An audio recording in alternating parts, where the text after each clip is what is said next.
लोगों ने देख लिया था। हाँ जी। प्रभा जी आपने देख लिया था। नहीं मैम, मैं नहीं देख पाई थी। देखना चाहिए था कल। आज जरूर देख लीजिएगा क्योंकि आज मैं लॉजिक समझ। देखूंगी जरूर।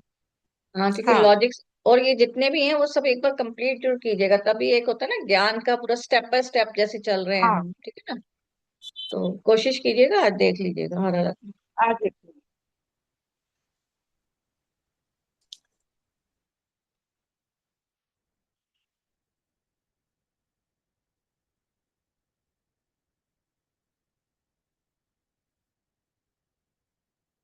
चलिए फिर स्टार्ट करते हैं। हाँ, नमस्कार। मेरी आत्मा आप सबकी आत्मा को नमस्कार कहती है और आप सबका मेरे साथ जुड़ने का बहुत बहुत धन्यवाद। तो आज हम पहले स्टार्ट करेंगे रिवीजन से थोड़ा सा, ताकि हमें आइडिया हो कि हमने अभी तक क्या किया है। तो अगर आज देखेंगे तो मैंने आपको ये डाला भी है कि हम लोगों ने 94 श्लोक्स कर लिए हैं। ठीक है, तो हमने स्टार्ट कहाँ से किया? अर्जुन विषाद योग से, जहां पर हमने क्या देखा कि हम सब जो है षट विकार या षट दोष से बने हुए हैं। तो मतलब हम सब में षट विकार या षट दोष हैं। तो उन सब के हिसाब से हमारा क्या है, उसकी मात्रा के हिसाब से हम में से ही कोई धृतराष्ट्र की तरह है, अज्ञानता का प्रतीक है वो, ठीक है ना। और हम में से ही कोई संजय है। तो हम सब में षट विकार है। हम में से ही कुछ जो अज्ञान है वो धृतराष्ट्र की तरह है, जो न्यूट्रल है वो संजय की तरह है, और जो ज्ञान के जिज्ञासु हैं, जो कृष्ण बनना चाहते हैं, वो कौन है? वो अर्जुन है। राइट। तो हम लोग षट विकार को अपने ज्ञान से रूपी उससे हटाना चाहते हैं, ताकि हमारे षट विकार अपने आप खत्म होते जाए। अब जो है अर्जुन का विषाद योग में हमने क्या देखा कि अर्जुन जो है, उनके विषाद हमें क्या सिखा रहा है कि हम जो समस्या हमारे अंदर भी आती है, जब हमको भी कोई समस्या आती है तो हम लोग क्या करते हैं, उस समस्या का विलाप करने लग जाते हैं। उस समस्या का विलाप करने से हमारे को नतीजा क्या मिलता है? डिप्रेशन, एंजाइटी, स्ट्रेस, दुख, राइट, या वीकनेस आने लग जाती है, या इवन रोग भी, क्योंकि वो कहीं ना कहीं हमारे ही बॉडी में कहीं ना कहीं वो इकट्ठी होती रहती है। तो हम लोगों का रिपीटेशन जो होता है, विषाद, जैसे अर्जुन विषाद कर रहा था तो उसके बाद वो क्या हुआ था, वो इतना वीक हो गया था कि उस इतना दुखी हो गया था कि उसने अपना रथ वो गांडीव भी फेंक दिया कि नहीं अब मुझे युद्ध नहीं करना। तो वही सब हम सब के साथ होता है, जब हमको कोई संघर्ष की घड़ी में आते हैं तो हम सब भी इसी तरीके से बिहेव करते हैं। पर उस समय हमें क्या चाहिए? विवेक, कि हम विवेक से काम लें। अब वो विवेक भी के लिए हमें क्या चाहिए? हमें ज्ञान चाहिए। और ज्ञान के लिए हमें क्या है कि कृष्ण जी ने हमको सांख्य योग में ज्ञान का आगे से बताया है। तो अब ये हमारे साथ होता क्यों है?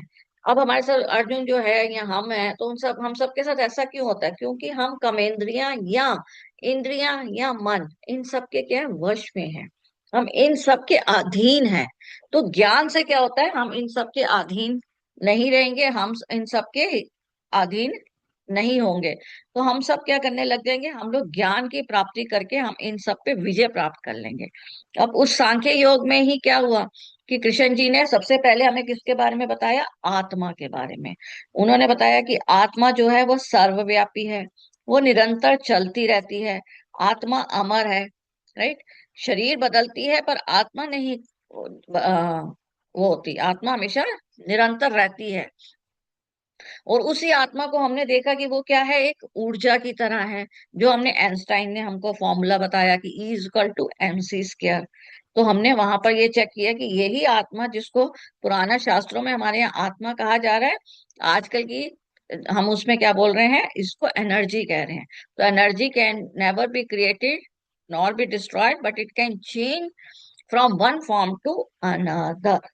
ठीक है। तो हमारी ये जो है, इसी तरीके से हमारी ऊर्जा जो है एक एक जगह से दूसरे जगह पे ट्रांसफर हो जाती है। तो अभी हम ऊर्जा है हमारे अंदर, तो हमारे अंदर प्राण है, इसलिए हमने कहा था कि आत्मा ही प्राण है। तो हमारे अंदर जब तक प्राण है, हमारे अंदर जब तक ये ऊर्जा है, तब तक हम क्या है? जीवित हैं। अगर हमारी ये प्राण या आत्मा निकल गई तो क्या है? हम मृत है।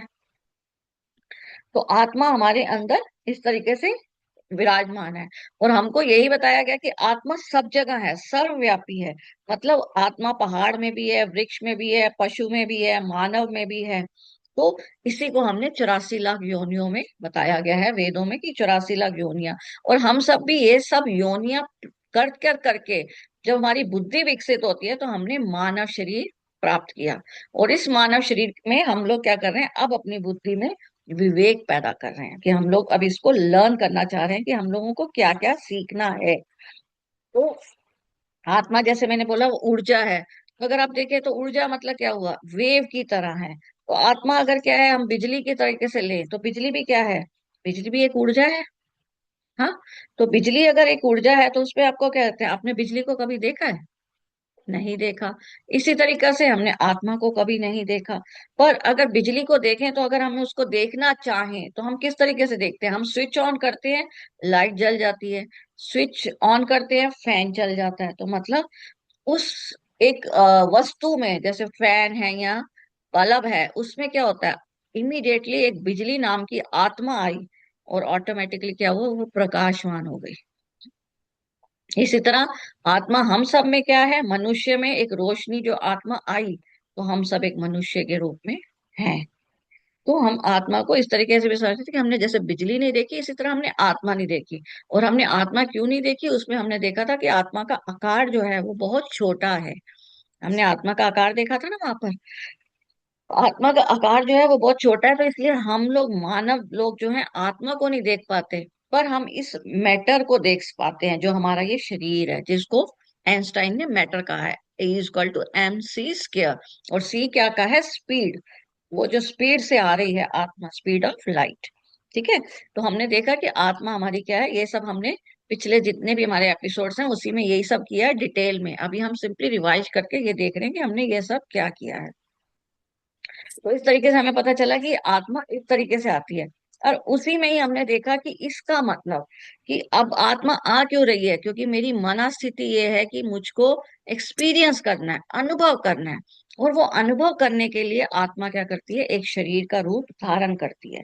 अब शरीर का रूप धारण करने के लिए क्या है, दो आत्माओं का मिलन जब हो रहा है तब वो शरीर धारण कर रही है।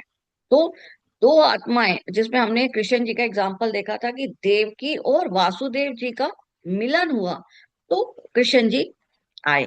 अब जब मिलन हुआ तब देवकी जी क्या, देवकी जी दिव्यता का प्रतीक है। राइट, एक दिव्य ऊर्जा, क्योंकि वो भी आत्मा है ना, तो एक दिव्य ऊर्जा का वासुदेव जो सब में वास करते हैं, उनका दोनों का मिलन हुआ। तो क्या हुआ कि आपका देखिए दिव्य ऊर्जा का और सब में वास करने वाली ऊर्जा के साथ मिलन हुआ। तो परिणाम क्या मिला हमें, कृष्ण। तो वो क्या है, जो सब में वास करते हैं और प्रेम का प्रतीक है। तो मतलब दो आत्मा किस मनोस्थिति में मिल रही हैं उस पे हमारा बहुत प्रभाव पड़ता है, जिसको हमने पढ़ा था वृत्ति, प्रवृत्ति या निवृत्ति। राइट। तो हमने वही सब पढ़ा कि मनस्थिति क्या है, कि हमारी वृत्ति, प्रवृत्ति या निवृत्ति। वृत्ति क्या है, मनस्थिति। राइट। और प्रवृत्ति क्या है, जो हम आसपास बाहर खुली आंखों से जो देख रहे हैं, प्रकृति में जो देख रहे हैं, उसके हिसाब से हम जो अपने मन में विकार या खुशी पैदा करते हैं, दुख या सुख पैदा करते हैं, वो प्रवृत्ति के हिसाब से होता है। निवृत्ति क्या है, हमारे अंदर की यात्रा। अगर हम अंदर आत्मा से जुड़ जाते हैं तो हम निवृत्ति है, मतलब हमारी आत्म की तरफ हमारी झुकाव हो जाता है।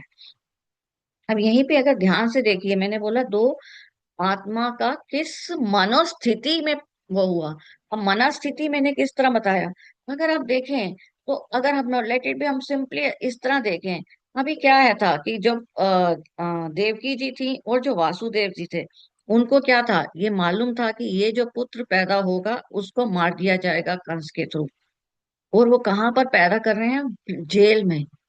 फिर भी उनमें कितना संयम, कितना अपने मन पर काबू था कि जब वो मिलन हो रहा है तो वो इन सब विषाद को त्याग कर मिलन कर रहे हैं। तो विषाद में जैसा करेंगे वैसा ही संस्कार आएगा बच्चे में। तो उन्होंने क्या किया, उस समय उस विषाद को त्याग दिया।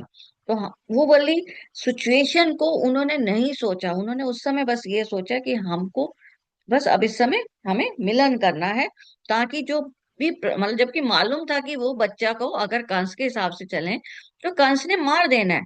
फिर भी वो उस बच्चे के लिए क्या कर रहे हैं कि अपनी मनोस्थिति पे काबू कर रहे हैं। तो मतलब यहीं पे क्या हो रहा है, क्रिया या कर्म का रोल आ रहा है ना। तो क्रिया क्या कर रहा है, जैसी मनस्थिति है उसी हिसाब से हम कर्म कर रहे हैं, वैसा ही हमारा परिणाम आ रहा है। राइट। तो हमारा यहाँ पर ही क्रिया या कर्म का रोल आ रहा है। राइट। तो यहाँ पर हम देख रहे हैं कि हमारा उसी तरीके से हमारा आउटपुट आ रहा है। तो क्रिया को इसलिए हमने क्या देखा, बॉल की तरह, कि एक बॉल को मैंने दीवार पे मारा, उसी हिसाब से मुझको रिवर्स बैक होती है। राइट। तो every action has a equal and opposite reaction. तो आपने किस भाव से कार्य किया, उस भाव से हमारा रिजल्ट मिला, जो परिणाम हमने अभी मिलन का देख लिया, इसी भाव से। एक छोटा सा एग्जांपल और करते हैं, लेट इट बी, एक परिवार है, उसमें फैमिली में बच्चे हैं, पेरेंट्स हैं, और परिवार में बेटा बहू है। लेट इट बी, बेटे के दिमाग में आया, एक प्रैक्टिकल एग्जांपल देके देखिए, आप अपनी फैमिली में भी, किसी भी फैमिली में देखिए, ये नॉर्मल बात होता है। तो अगर आप देखें तो उसमें क्या है, बेटे के दिमाग में आया कि मुझे एक कार खरीदनी है। अब उसने कहा मुझे ये कार खरीदनी है। अब वो जब कार खरीदनी है तो उसने क्या किया, अपनी 100% ऊर्जा उस कार के लिए लगाई। अब उसने यही चीज अपने पिता को बोला कि मैं कार खरीदना चाहता हूँ। तो अब पिता लोग हैं, अगर सपोज एक फैमिली में पिता लोग क्या थे, पिछले जमाने के थे, तो उन्हें क्या लगेगा, कार पे क्या पैसा वेस्ट करना, बहुत महंगी होगी, ऐसे जनरल में विचार आ जाते हैं ना, और वही शब्द का रूप लेते हैं। तो उन्होंने ये कहा, तो वो क्या था, जब एक पर्सन ने जो उस पे ऊर्जा लगाई तो 100% थी, मतलब अर्जुन की तरह 1 पॉइंटेड अटेंशन थी।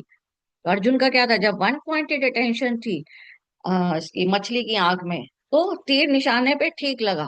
पर अब क्या हुआ, उस ऊर्जा में ही क्या हो गया, थोड़ा सा वो आ गया कि महंगी होगी, क्या फायदा, छोड़ दो, इसकी क्या जरूरत है। तो वही ऊर्जा क्या हुई, थोड़ी सी घट के लेट इट बी 70% हो गई। अब उन्होंने मदर को बोला कि भाई मैं ऐसे कार लेने का सोच रहा हूँ, कार लेने जा रहा हूँ। अब मदर ने क्या बोला, मदर ने बोला एफडी कर लो, पैसे इस पैसे यहाँ जोड़ सकते हो। अब यही ऊर्जा कितनी हुई, थोड़ी सी और कम हो गई, लेट इट बी 50%। अब उसके बाद फैसला हुआ कि हाँ हाँ ले लो ले लो, कोई बात नहीं। अब जैसे ही फैसला हुआ, पर अब आपने जब वो कार लेने जा रहे हैं, उस पे ऊर्जा क्या लगा रहे हैं, कार भी तो एक वस्तु है ना, आप निर्माण कर रहे हैं किसी चीज का अपने लिए। राइट। तो अब आपकी वस्तु में आपकी ऊर्जा कितनी लगी, सिर्फ 50% लगी। राइट। तो आत्मा हम कह रहे हैं सब में है, तो कार में भी एक आत्मा है, पर अब क्या है, वो किस ऊर्जा से पैदा हुई है, कार 50% से, 50% ऊर्जा से पैदा हुई है। तो अब क्या होगा, कारण नतीजा क्या होगा, उस पर डेंट जल्दी पड़ेगा, क्योंकि हमको लगेगा अरे पड़ोसी तो उस पे डेंट लगा देंगे, या कुछ भी, मतलब उस पे कह सकते हैं ना, कई बार कार का छोटे मोटे डेंट्स लग जाते हैं कई बार। तो जितनी ऊर्जा के साथ, मतलब जितने विषाद के साथ हमने उसको स्टार्ट किया, क्लियर हो रहा है, जिस विषाद के साथ हमने उस चीज को खरीदा या पैदा किया, खरीदा हो गया ना, पैदा करा कि आपने अब अपने लिए एक कार पैदा कर ली, तो उस ऊर्जा, जितनी ऊर्जा लगाई है उस हिसाब से हमको परिणाम मिल रहा है। तो वो ही हमने यहाँ पर पढ़ा था कि उन्होंने क्या बोला था कि कर्मण्यवादी का, जो हमने कल देखा, कि आप अपना किस भाव से कर्म को करने के लिए स्टार्ट कर रहे हैं, उस भाव के हिसाब से प्रभु डिसाइड कर रहे हैं कि आपको क्या परिणाम मिलेगा। इसलिए तुम्हारा कर्म पर अधिकार है, पर परिणाम पर नहीं है। जिसका हमने एग्जाम्पल लिया, किसान, कि किसान अगर खेती कर रहा है, तो वो खेती कर रहा है, और अगर कई बार नेचुरल क्लैमिटीज आ गई, तो उसमें खेती में क्या होगा, मे बी आपका खेती ठीक नहीं हुआ, उस साल सारी फसल बेकार हो गई। पर ये थोड़ा ना उसने कर्म करना बंद कर दिया, उसने फिर से कर्म किया, उसने फिर से कर्म किया, और उसने फिर से बीज बोए। तो कर्म करने पे उसका अधिकार है किसान का। इसी तरह हमने दूसरा एग्जाम्पल किया था स्टूडेंट का, कि स्टूडेंट ने मेहनत की, पर अब उस समय जब वो मेहनत कर रहा है, उसकी मनोदिशा पूरी 1 पॉइंटेड है, या ऊर्जा इधर उधर भी है कि यार टीवी में तो इतना फेवरेट प्रोग्राम आ रहा है, मुझे तो वो प्रोग्राम देखना है, पर चलो पढ़ना है, चलो चलो पढ़ाई करता हूँ। तो ऊर्जा क्या हुई, 100% नहीं हुई, ऊर्जा आपकी 1 पॉइंटेड से थोड़ी कम हो गई। उसी हिसाब से उसको परिणाम मिला, क्योंकि एग्जामिनर ने क्या है, जो पॉइंट सेट किए हुए हैं, उसके हिसाब से एग्जामिनर हमको इनाम दे रहा है। राइट। तो यही हमने कर्मण्यवादिका में देखा। और तीसरा एग्जाम्पल मैंने इसी का लिया था, कि आपका क्या था, दुशासन जो थे, उन्होंने कर्म किया। कर्म क्या था उनका कि इसको द्रौपदी जी को निर्वस्त्र करना है। पर द्रौपदी जी निर्वस्त्र नहीं हुई। क्यों? क्योंकि ऊर्जा ही गलत एंगल से थी टोटली। समझ रहे हैं? तो ऊर्जा जिस हिसाब से लगी, तो उन्होंने जिस हिसाब से उसमें आत्मा डाली कि मैं अब इसको निर्वस्त करूंगा, पर द्रौपदी जी को प्रभु जी ने बचा लिया। तो आपका कर्म करने से पहले आपके क्या भाव हैं वो सब भी पढ़े जा रहे हैं। इसलिए कहा जाता है कि विचार, आप मनोदिशा को किस एंगल से यूज कर रहे हैं, उस हिसाब से आपका आपका परिणाम है। तो कर्म किए जा, फल की इच्छा नहीं है। मतलब सिर्फ ये है कि कर्म किए जा, पर सॉरी, कर्म पे आपका अधिकार है और फल पर अधिकार नहीं है। फल की इच्छा तो होगी तभी आप कुछ करोगे ना। फर्स्ट आना चाहते हैं तभी आप एग्जाम के लिए मेहनत कर रहे हैं। फसल उगाना चाह रहे हैं क्योंकि उसको मैं बेचूंगा और वो सब, इसलिए आप मेहनत कर रहे हैं। फल का तो है आपको, पर फल पे ऊर्जा कितनी लगा रहे हैं वो आप पर है। तो जो भी कर्म करने लगे हैं, हम उस पे पहले हम उस पे उसके अपने भावों को चेक कर लें। अगर यही हम विवेक बुद्धि लगाएं उस समय कि हम किस भाव से उसको परिणाम देने जा रहे हैं, उस हिसाब से हमको रिजल्ट मिल रहा है। तो अभी तक हमने इतना किया है जो हमारे, अगर हम देखें तो पहले से लेके उस सबको मैंने रिवाइज करा दिया है, और हमारे वो 94 श्लोक्स हैं। इसलिए कल का प्लीज मिस मत कीजिए, कल का आप देखिए। उसमें मैंने टोटली सारा एक्सप्लेन किया है। उसी में मैंने बताया, महाराणा प्रताप का एग्जाम्पल भी बताया था कि कितनी मेहनत उन्होंने, मतलब दोबारा कर्म करने के लिए भी वो पूरा दे रहे हैं। मतलब आप डायरेक्शन चेंज कर सकते हैं ना। महाराणा प्रताप फिर से दोबारा लड़े थे, फिर से दोबारा लड़े। मतलब उनको ये है कि भाई जीतना है, तो उन्होंने उस उतनी मेहनत की, उतने अपनी ऊर्जा फिर से बढ़ाई और फिर से उस हिसाब से मेहनत की। तो ये सारा आपका हमने कल तक देखा। अब आगे का हम पढ़ते हैं। अब आगे क्या है? आपका सांख्य योग में ही 48 है।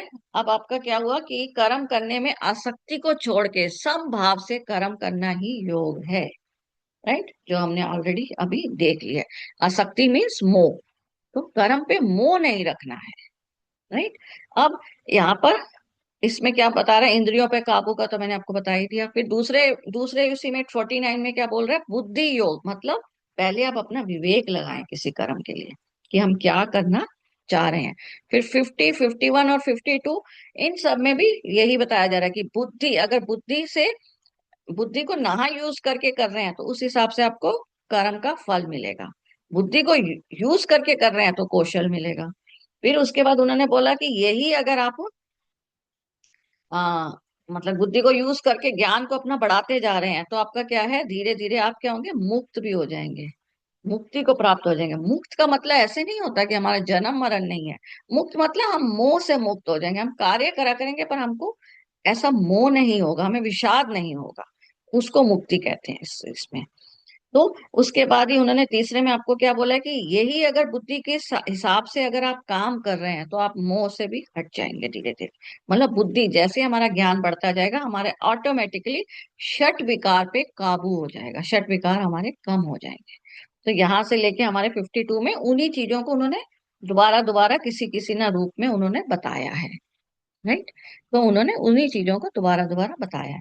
अब उसके बाद ये सब बोलने के बाद भी अब 54 पे कृष्ण जी, ओ सॉरी, अर्जुन जी क्या पूछ रहे हैं कि मुझे काफी समझ में आ गया है, पर फिर भी मुझे बताइए स्थित प्रज्ञ क्या होता है, स्थित प्रज्ञ की भाषा बताइए। तो यहाँ पर आप भगवान जी क्या बताते हैं, तो उन्होंने पूछा स्थित प्रज्ञ। तो अब हम स्थित प्रज्ञ समझेंगे कि स्थित प्रज्ञ होता क्या है। भगवान को यहाँ पर ये समझ में आया कि जो मैंने अभी देखा जाए तो उन्होंने सारा ज्ञान दे दिया, क्योंकि मैंने बताया था ना गुनास भी आए थे एक श्लोक में, पर मैंने कहा था मैं आगे बताऊंगी। तो भगवान को ये समझ में आया कि ओके, कृष्ण जी को, भगवान यहाँ पर कौन है, कृष्ण जी। तो उनको ये समझ में आया कि ओके, अभी भी इसको पूरा ज्ञान नहीं हुआ है। तो अब इसको ही जो हमें ज्ञान हुआ है, आत्मा, कर्म, ज्ञान, बुद्धि, विवेक, राइट, इन सबको अब वो और इलेबोरेट करने जा रहे हैं। तो अब उनको समझ में आया कि इसका वाला स्थित प्रज्ञ अभी भी पूछ रहा है, तो इसका वाला इसे ज्ञान नहीं हुआ। तो थर्ड चैप्टर से अब इन्हीं चीजों को और इलेबोरेट करेंगे। अब उन्होंने बोला कि स्थित प्रज्ञ क्या है? जो मन पे काबू कर ले, मन पे स्थित, संपूर्ण कामनाओं पे, मतलब इंद्रियों पे काबू कर ले या त्याग दे। ठीक, जो आत्मा में ही संतुष्ट हो जाए, वो कौन है? स्थित प्रज्ञ है। अब अगर यहाँ से लेके 72 तक जितने भी श्लोक हैं उन्होंने सारे ही, मैंने सारे लिखे नहीं है यहाँ पर, वो सभी क्या है, स्थित प्रज्ञ को एक्सप्लेन किया है उन्होंने। राइट। तो स्थित प्रज्ञ को जो एक्सप्लेन किया उनको मैंने डायरेक्टली यहाँ पर लिख दिया। जिसका विवेक बुद्धि स्थिर हो गया है, जो समस्त मनोविकारों से रहित हो गया है, राइट, मन इधर उधर भटक नहीं रहा, वो आत्म संतोषी हो गया है। राइट। और उनका क्या है, इच्छाओं पे काबू हो गया है। अब इच्छाओं पे काबू का एक छोटा सा एग्जांपल लेते हैं। लेट इट भी, किसी को डायबिटीज है तो उसने बोला हम मीठा नहीं खाएंगे। पर कई बार क्या होता है, जैसे ही मीठा सामने आता है उसने बोल मीठा नहीं खाया, और तो हमें लग रहा है कि उसने काबू कर लिया। पर मन से भी काबू किए, उसने मन मार के नहीं खाया, या मन को काबू करके नहीं खाया। समझ रहे हैं, इच्छाएं इस तरीके से हैं। तो यहाँ पर ये कैसे पता चल सकता है, मैंने सपोज डायबिटीज पर्सन है, उसने कहा कि मैं नहीं खाऊंगा, लेट इट भी, उसके आगे मिठाई आई तो उसने बोला नहीं खाऊंगा, पर उसके मुंह में अगर पानी आया, राइट, अगर पानी आया पर फिर भी उसने खाया नहीं है, अपने पे कंट्रोल तो किया है, पर पानी आने का मतलब है कि अभी भी मन पे काबू नहीं है। तो वो उस पे कार्य करे कि अभी मन को और स्ट्रांग करे। उसके हमने छोटे छोटे अभ्यास, जैसे मैंने बताया थे आत्मा का, रात के लिए कि रात को सोते वक्त मैं आत्मा हूँ, वो वाला हमने लिखकर मैंने भेजा भी था। और यही वाला कि अपने आप को नमन करें, अपने आप को प्यार करें। इससे क्या होता है, हम बार बार रिपीट कर रहे हैं, जैसे हम एक प्रॉब्लम को बार बार रिपीट कर रहे थे, अब हम क्या क्या रिपीट कर रहे हैं, हम आत्मा हैं, हम विवेक बुद्धि वाले हैं, हम ये चीजें रिपीट करेंगे, हम इन अभ्यास को रिपीट करेंगे। तो हमारा क्या होगा, रिपीटिशन से हमारी बॉडी में वही वाली चीजें वापस हमारी बॉडी के अंदर वही मेमोरी में चला जाएगा। राइट। तो बॉडी की मेमोरी में चला जाएगा तो हमें ऑटोमेटिकली ज्ञान होता जाएगा। तो इसलिए वो अभ्यास करते रहिए। क्या रिजल्ट आएगा सोचना नहीं है, क्योंकि हमें तो सिर्फ कर्म करना है, फल पर तो हमारा अधिकार ही नहीं है ना। तो अपने आप फल मिलेगा। अब इसी में कबीर जी, सॉरी, नानक जी ने लिखा था ये, पहरे मनवा मत भाग, वारे वारे तू मत मचल, न्यारे न्यारे। तो नानक जी या कबीर जी ये लोग भी बहुत ज्ञानी थे, तो इन लोगों ने स्थित प्रज्ञ के लिए ये लिखा था। तो ठहर रे मनवा, नानक जी ने, ठहर रे मनवा मत भाग, वारे वारे तू मत मचल, न्यारे न्यारे। तो स्थित प्रज्ञ पर्सन कौन है, जो शांत है, जो आनंद में है, जो सतचित आनंद की भाव में रहता है, वो स्थित प्रज्ञ है। तो स्थित प्रज्ञ जो है वो दो शब्दों से बना है, स्थिर प्लस प्रज्ञा। स्थिर का अर्थ है रुकना, ठहर जाना, प्रज्ञा का अर्थ है चेतना। तो मतलब अगर आपको बुद्धि आ गई तो आपका चेतना का विकास हो गया। चेतना, हृदय, मन सभी एक हो गए, आत्मा एक ही हो गई, तो आप क्या हो गए, आत्मा में प्रकाशवान हो गए। आपके भीतर का प्रकाश जागृत हो गया, आप स्थित प्रज्ञ हो गए। आपने इंद्रियों पे काबू पा लिया, आप स्थित प्रज्ञ हो गए। आपने अपनी कामनाओं में काबू पा लिया, आप स्थित प्रज्ञ हो गए। हमें इसके लिए कुछ भी नहीं करना, सिंपली ज्ञान, ज्ञान आता जाएगा ऑटोमेटिकली, हमको समझ में आता जाएगा। तो यहीं से हमें पता चलेगा कि हम स्थित प्रज्ञ हो गए। जो हमारा आगे अब उन्होंने इसी को और इलेबोरेट किया है, थर्ड फोर्थ चैप्टर्स और आगे के जितने भी चैप्टर्स हैं। तो ये मैंने आपको 72 तक करा दिया है। तो स्थित प्रज्ञ का अर्थ है दृढ़ निश्चय वाला, जो हमने कृष्ण जी के लिए भी देखा था। तो आज का इतना ही। अब हमारा ये जो है सेकंड चैप्टर सांख्य योग कंप्लीट हो गया है। किसी का कोई डाउट है तो वो पूछ सकते हैं।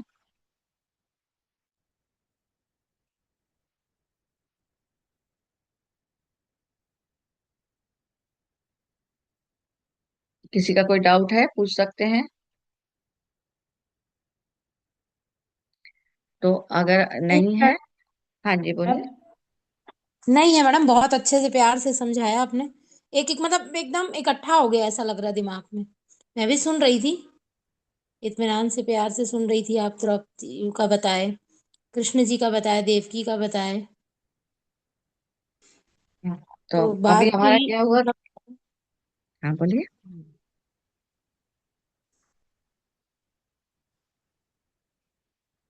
तो हमने क्या जाना मेरे को कि तो हम, हाँ जी बोलिए दोनों एक साथ क्लैश हो रहे हैं, बोलिए बोलिए आप। हाँ, क्या हुआ है। हाँ, तो मैं समझ रही थी कर्म क्या है, वो दुशासन का भी आपने बताया, क्या उसकी ऊर्जा थी, फिर कृष्ण जी ने बचाया।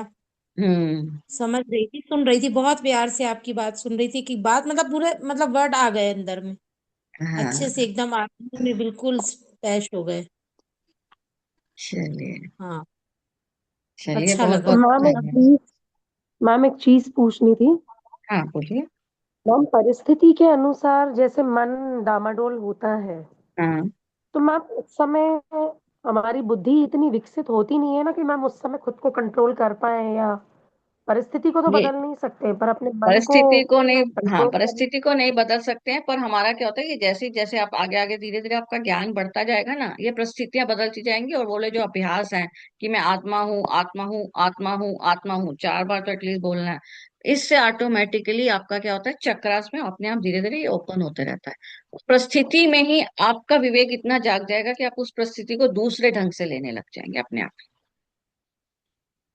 तो धीरे धीरे धैर्य रखिए। तो मेरी एकदम एक ही रातों रात नहीं होता ना कन्वर्ट सब कुछ। तो मैम इसके लिए भी ध्यान प्रैक्टिस को बोलना है चाहिए। क्या मैडम? मैं प्रैक्टिस नहीं है आत्मा हूँ इसमें, सब मैंने बात इसलिए बोला ना, चलते फिरते ही है कि आप सिंपली आत्मा हूँ ये बोलना है, कोई गलत कुछ भी नहीं है, प्रॉब्लम ही नहीं है, जो आपको स्पेशली कहीं नहीं बैठना, आप चलते फिरते कर रहे हैं। चलते फिरते भी तो हम कहते नहीं है, सांस एक बार लंबी लीजिए धैर्य आ जाता है। ये तो चलते ठीक फिरते है, हैं, कोई कुछ दिक्कत भी आपको ऐसे स्पेशली प्रैक्टिस नहीं करनी है, आपका ज्ञान बढ़ जाएगा ना, ये वाला तो नहीं। ऑटोमेटिकली ही होगा। इस ज्ञान को लागू करना है बस सिंपली। तो ज्ञान अपने आप कब अच्छा, होगा, ज्ञान बढ़ेगा तो लागू भी होता जाएगा। हाँ जी। ऑटोमेटिकली आ जाएगा फिर, हाँ, क्योंकि ऑटोमेटिकली आ जैसे, हाँ जाएगा। जी, जैसे आप छोटे बच्चे का लीजिए, जिसको ए आता है उसको बोलो दिस इज कैट, उसको नहीं समझ में आएगा ना। पर द मोमेंट हाँ उसको, हाँ। वो बोले दूसरी कक्षा में आता है तो उसको ए इजी लगने लग जाता है। तो वैसा ही हमारे साथ जी। होगा कि हमारा ये ज्ञान बढ़ता जाएगा तो हमको फिर उसी हिसाब से कंट्रोल आ जाएगा अपने आप ही। तो ऐसा कुछ ठीक है करना मैडम। नहीं है, इसलिए टेंशन नहीं लेनी है, ये आप पहले ही ध्यान रखिए, क्योंकि आप अभी इस समय मनोदिशा को कहाँ ले जा रहे हैं। तो इमीडिएटली ऐसा है, तो मैंने इसलिए बोला था ना, हाथ एक बार ऐसे ऊपर की तरफ कर दो, तो इमीडिएटली आपको इमीडिएटली लगेगा कि हाँ, आपकी ऊर्जा ऊपर को उठ गई है। तो छोटी छोटी हाथ कैसे ऊपर? एक्सरसाइज। हाँ, बोलिए। हाथ कैसे ऊपर कर दे मैडम? हाथ? हमने ऐसे बोला था ना, हाथ दिख रहा है आपको? ये नहीं दिखा मेरे को, ये नहीं करा था मैंने नहीं देखा था। ओके। अच्छा। मेरा चलो, मुझे वो दिख ही नहीं रहा, कहाँ है मेरा वो फोटो, दिख रहा है आप लोगों को? मुझे दिख नहीं रही अपनी ही। फोटो दिख रहा है, फोटो दिख रहा है, दिख हाँ। रहा है, मैम तो आपका ऐसे फोटो बस तो दिख हाथ रहा ऐसे है। ऊपर कर दिए, मतलब ऊर्जा ऊपर बढ़ा अच्छा। दी, हाथ ये वाले ऊपर है ना, ऐसे कर दिए। बस अच्छा, ऐसे ही करेंगे, सुबह कभी इमीडिएटली करने आपको में मैंने भी नहीं इमीडिएटली देखा फील था। होगा कि आप में चेंज आया। अच्छा। ये अपने आप प्रैक्टिस में हो जाएगा धीरे धीरे। बिल्कुल किसी बात के लिए टेंशन ही नहीं करनी, टेंशन तो तो करनी ही नहीं मैम ना। कितनी मैम हाँ, कितनी देर के लिए हाथ ऊपर करने के लिए बोल रहे पर हैं आप? 5, वही बोले ना, ज्यादा सोचिए मत कि कितनी देर क्या है। 5 बार करिए, 2 बार कीजिए, एक ही बार करा और वापस ऐसे कर लिया, कोई प्रॉब्लम नहीं है। कुछ टेंशन नहीं लेनी है, बस सीधा ये है, लाइफ को एंजॉय करने आए हैं, प्रभु ने हमको सिर्फ इसीलिए भेजा है। तो इसलिए एक हमारे बार साथ करना है, 2 बार करना है, 15 मिनट करना है, इतना है। 1 मिनट करना है, कुछ सोचना नहीं है, बस निश्चिंत। अच्छा। कुछ जी सोचने की अच्छा। जी जरूरत जी। नहीं है। फ्लो के साथ चलना है ना हमको लाइफ में। कुछ अच्छा। ऐसा सोचने की जरूरत ही नहीं है अपने क्योंकि जो मैम हो रहा बस है प्रभु फ्लो ने के अपने साथ आप ही चलने के डिसाइड किया हुआ लिए है, वो अपने आप चेक कर रहा है कि हमारे क्या भाव है, उस हिसाब से हम परिणाम दे रहे हैं। हम क्या सोचेंगे इसमें, अच्छा, हमारे भाव मैम सीधी बस सी बदल बात। फ्लो के जाएंगे। साथ चलने के लिए मैम अच्छी चीजों को ज्यादा अडेप्ट करना है, क्योंकि मैम आजकल सराउंडिंग में मैम नेगेटिविटी कम नहीं है इसीलिए। तो वही ना, ये मत सोचो ना, विचार बदलो। बस मेरे को अपनी प्रेम ऊर्जा जी जी बढ़ानी जी। है। कृष्ण जी मैम के ये टाइम पे भी तो सेशन अटेंड नेगेटिविटी करते हाई हैं। हाई कृष्ण जी के मैम टाइम पे अच्छी भी तो चीजों हाई में स्पीड है पे तो थी ना। मैम विचार बदलते हैं, मैम अच्छी चीजों में है तो विचार तभी बदल रहे हैं मैम। हाँ, तो टेंशन नहीं लीजिए। तो आप सिंपल कृष्ण जी को सोचिए ना, उस समय तो सभी वैसे थे, फिर भी उन्होंने पूरी महाभारत जिता दी। तो सिर्फ उन्होंने अपने ऊपर प्रेम पे काबू रख, प्रेम प्रेम प्रेम। मैं प्रेम हूँ, मैं प्रेम हूँ, इसलिए मैंने कहा था ना, जैसे विचार है, एक एक्सरसाइज कराई थी ना, उसको प्रेम और प्रकाश भेजिए और उसको आकाश में अच्छा। भेज दीजिए, मतलब छोड़ दीजिए। जो है अच्छा। सबको त्यागना है, गीता का मतलब है त्याग, तो हमने इस विचार को त्याग दिया प्रेम और प्रकाश के रूप में। तो वो वाली पॉइंट्स को भी पढ़िएगा, उसको देखिएगा उसमें। ये छोटी छोटी एक्सरसाइज जब लगेगा आप करेंगे ना, आपको अपने आप ही अंतर दिखेगा। तो प्रेम और प्रकाश की सब तरह आप डिटॉक्स हटते ऑटोमेटिकली इसको जाएगा, भेज दीजिए। अंदर हाँ जो जी। डिटॉक्स होगा क्लिनजिंग होती जाएगी कर्मास की। एग्जैक्टली, डिटॉक्स होगा, क्लींजिंग होती जाएगी। हम्म। चलिए, अब आज के कृष्णा लिए है इतना हमारे ही। साथ, यूनिवर्स में हाँ जी। कोई दिक्कत नहीं है। हाँ। कृष्णा है और यूनिवर्स हमारे साथ चलिए, तो आज के लिए इतना ही, बहुत बहुत धन्यवाद, है। हमने सेकंड मैडम, चैप्टर सांख्य योग भी कंप्लीट कर लिया है। Thank you so much madam, thank you so thank much. Thank you. बहुत सुंदर ज्ञान, बहुत सुंदर ज्ञान। जय Shri Krishna. Thank you. Thank you ma'am. Thanks.